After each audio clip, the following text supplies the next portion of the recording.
भाद्रपद कृष्ण अष्टमी को श्री कृष्ण जन्माष्टमी कहते हैं, क्योंकि यह दिन भगवान श्री कृष्ण का जन्म दिवस माना जाता है। इस तिथि की घनघोर अंधेरी आधी रात को रोहिणी नक्षत्र में मथुरा के कारागार में वासुदेव की पत्नी देवकी के गर्भ से भगवान श्री कृष्ण ने जन्म लिया था। यह तिथि उसी शुभ घड़ी की याद दिलाती है और सारे देश में बड़ी ही धूमधाम से मनाई जाती है। जन्माष्टमी के दिन भगवान श्री कृष्ण की जन्म संबंधी कथा सुनी और सुनाई जाती है।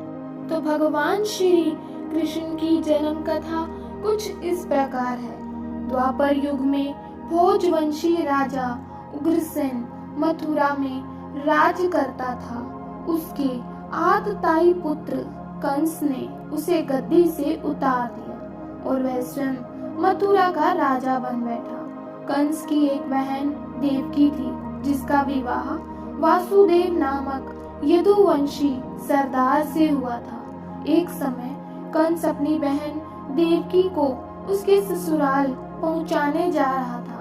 रास्ते में आकाशवाणी हुई, हे कंस, जिस देवकी को तू बड़े प्रेम से ले जा रहा है, उसी में तेरा काल बसता है। इसी के गर्भ से उत्पन्न 8वां बालक तेरा वध करेगा। यह सुनकर कंस वासुदेव को मारने के लिए उद्यत हुआ। तब देवकी ने उससे विनय पूर्वक कहा, मेरे गर्भ से जो संतान होगी उसे मैं तुम्हारे सामने ला दूंगी। बहनोई को मारने से क्या लाभ है। कंस ने देवकी की बात मान ली और मथुरा वापस चला गया। उसने वासुदेव देवकी को कारागार में डाल दिया। वासुदेव देवकी के एक एक करके 7 बच्चे हुए। 7 को जन्म लेते ही कंस ने मार डाला। अब 8वां बच्चा होने वाला था। कारागार में उन पर कड़े पहरे बैठा दिए गए। उसी समय नंद की पत्नी यशोदा को भी बच्चा होने वाला था। उन्होंने वासुदेव देवकी के दुखी जीवन को देख 8वें बच्चे की रक्षा का उपाय रचा। जिस समय वासुदेव देवकी को पुत्र पैदा हुआ, उसी समय संयोग से यशोदा के गर्भ से भी एक कन्या का जन्म हुआ, जो और कुछ नहीं सिर्फ माया थी। जिस कोठरी में देवकी वासुदेव कैद थे, उसमें अचानक प्रकाश हुआ और उनके सामने शंख, चक्र, गदा, पद्म धारण किए चतुर्भुज भगवान प्रकट हुए। दोनों भगवान के चरणों में गिर पड़े।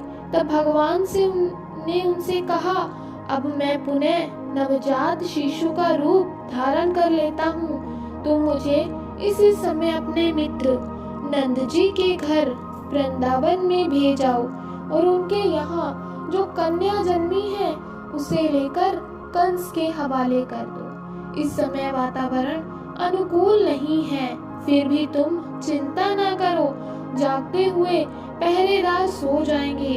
कारागार के फाटक अपने आप खुल जाएंगे और उफनती अथाह यमुना तुमको पार जाने का मार्ग दे देगी। उसी समय वासुदेव नवजात शिशु रूप श्री कृष्ण को सूप में रखकर कारागार से निकल पड़े और अथाह यमुना को पार कर नंद जी के घर पहुंचे। वहां उन्होंने नवजात शिशु को यशोदा के साथ सुला दिया और कन्या को लेकर मथुरा आ गए। कारागार के फाटक पूर्ववत बंद हो गए। अब कंस को सूचना मिली कि वासुदेव देवकी को बच्चा पैदा हुआ है।